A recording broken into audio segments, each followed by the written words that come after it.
দর্শক, টিচান কমিটিতে আপনাদেরকে স্বাগতম। আজকে আমি আপনাদেরকে এমন একটি বিষয় সম্পর্কে জানাতে চলেছি যে বিষয়টি সম্পর্কে পুরো দেশই এখন আতঙ্কিত অবস্থায় রয়েছে।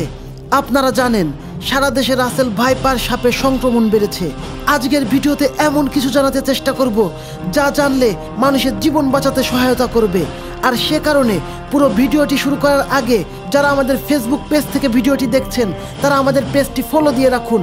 আর যারা আমাদের ইউটিউব চ্যানেল থেকে এই ভিডিওটি দেখছেন তারা আমাদের ইউটিউব চ্যানেলটি সাবস্ক্রাইব করে রাখুন এবং সেই সাথে আমাদের এই ভিডিওটি শেয়ার দিয়ে ছড়িয়ে দিন। আপনার একটি শেয়ারের কারণে হয়তো একজন মানুষের জীবন বেঁচে যেতে পারে। তো চলুন এবার পুরো ভিডিওটি শুরু করা যাক। শুরুতে আমরা জানাবো এই বিদেশি সাপটি আমাদের দেশে কি করে এলো। রাসেল ভাইপারের বৈজ্ঞানিক নাম হচ্ছে ডাবোইয়া রাসেলি। এটি ভারতীয় উপমহাদেশের ভাইপেরাইড পরিবারের একটি অত্যন্ত বিষাক্ত সাপ এবং ভারতের বড় 4টি সাপের মধ্যে একটি। প্যাট্রিক রাসেল 1726 থেকে 1805 এর নাম অনুসারে এই প্রজাতির নামকরণ করা হয়েছে Russell viper. Russell viper Bharat, Sri Lanka, Bangladesh, Nepal এবং পাকিস্তানে পাওয়া যায়। পূর্বে এই প্রজাতির জন্য নির্ধারিত দক্ষিণ পূর্ব এশিয়ার জনসংখ্যাকে এখন একটি ভিন্ন প্রজাতির অংশ হিসেবে বিবেচনা করা হয়। রাসেল ভাইপার কোনো নির্দিষ্ট আবাসস্থলে সীমাবদ্ধ নয়, তবে ঘন বন এবং ফসলি জমিতে এরা থাকে। এর একটি উপযুক্ত কারণ হচ্ছে এই সাপ ইঁদুর খেতে পছন্দ করে এবং ইঁদুর খাওয়ার নেশায় এরা ফসলি জমিতে চলে যায় এবং বিভিন্ন বন জঙ্গলে থাকে এবং এভাবেই এরা বংশ বিস্তার করতে থাকে। খাবারের নেশায় এরা এক জায়গা থেকে অন্য জায়গায় চলে যায়। বাংলাদেশে এই সাপকে বাংলায় চন্দ্রবড়া বা উলুবড়া নামে ডাকা হয়। আমাদের দেশে মূলত এই সাপটি আগে ছিল না। সাম্প্রতিক সময়ে বন্যার পানিতে ভেসে ভারত থেকে এই সাপ বাংলাদেশে ঢুকেছে এবং বাংলাদেশে এটি প্রচণ্ড গতিতে ছড়িয়ে পড়ছে গ্রাম থেকে গ্রামে এবং শহর থেকে শহরে।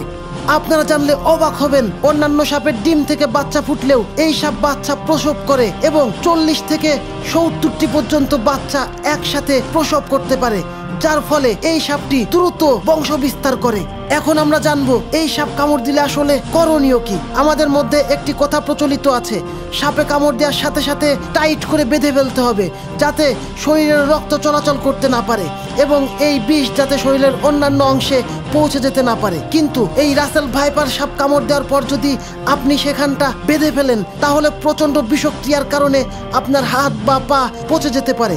তাই ভুলেও এই সাপ কামড় দিলে বেঁধে ফেলা যাবে না এবং 1 ঘন্টা 40 মিনিটের মধ্যে দ্রুত ডাক্তারের কাছে যেতে হবে এবং যত দ্রুত সম্ভব অ্যান্টিভেনম দিতে হবে।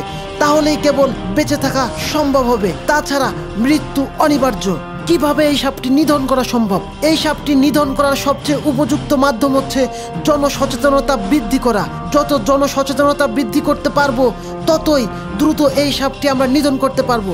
কারণ এই সাপটির পছন্দ হচ্ছে ইঁদুর এবং এই সাপটি হচ্ছে মাঠে বেশি দেখা যায় এবং মাঠে ধানের ক্ষেত এবং কেটে রাখা ধানের মধ্যে এই সাপ লুকিয়ে থাকে এবং মানুষ গেলেই এই সাপ আক্রমণাত্মক গতিতে মানুষকে কামড় দিয়ে বসে।